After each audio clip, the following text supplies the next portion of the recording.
What'd your mom say when you talked to her? She's really excited. I just had to let her know that I'm doing it for her and my whole family, because they've grinded for me for 18 years, and now I finally get to do my job. Trey, did anybody tease you on the sideline like, hey, why don't you let somebody else score or something? Yeah, I mean, they said there's 10 other guys in the field, why don't you let it, but I love this team, and we're all real close, and we all joke around the line, and we have a lot of fun out there. How specifically did John react to your scores tonight? I think he's real happy for me. He knows I'm his biggest fan. I'm there for him no matter what he needs, and we're really good friends. And I would think that he's pretty happy for me. So you've had some real emphatic touchdown celebrations for your first two, but it seemed like today a little more reserved. I mean, were you just a little more used to it, I guess? No, I got told to calm down a little bit.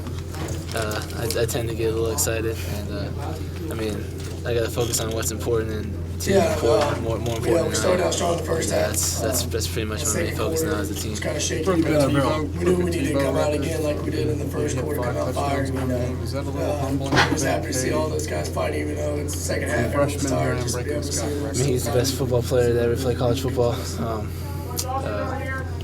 I've always looked up to him ever since I was a little kid, and it's honoring to be able to be in the same sentence as he is. That's it. Did you watch him tonight? He scored. Yeah, I definitely get ran for 5 and scored 2 against South Carolina. Well, I've watched every Florida game ever since I was a freshman, sophomore, so I probably have. Do you remember that game in particular? Not really.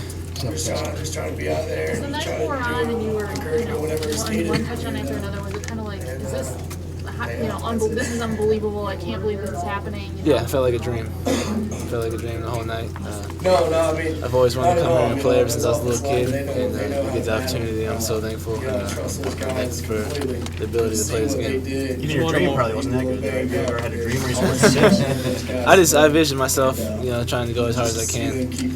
And like I said, I only got touched 2 out of the 6, so I'm so thankful for my offensive line, and they're a good group of guys. Did you want Amarius to score so you could have that pass one? Yeah, man. I totally messed him up. I told him I was sorry for that, and he was joking around with me. I'm not the best thrower in the world, as you guys know, and Coach Leffler jokes around with me by the way I throw, but it was his fault though. Didn't he stumble? No, it was my. If I wouldn't have thrown it short, he would have scored a touchdown easily.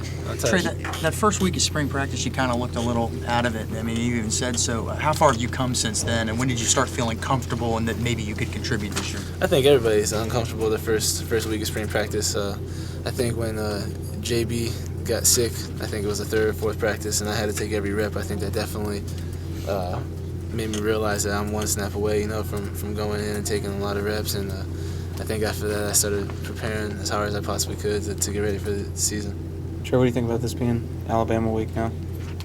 Can't wait. Never gone to their place. I heard it's pretty crazy, and I can't wait. Is there a point when this got to be like, this is ridiculous tonight? Yeah, it was. I felt like it was a dream after 2. Like you just couldn't miss. I'm just real thankful for the offensive line and the wide receivers blocking downfield.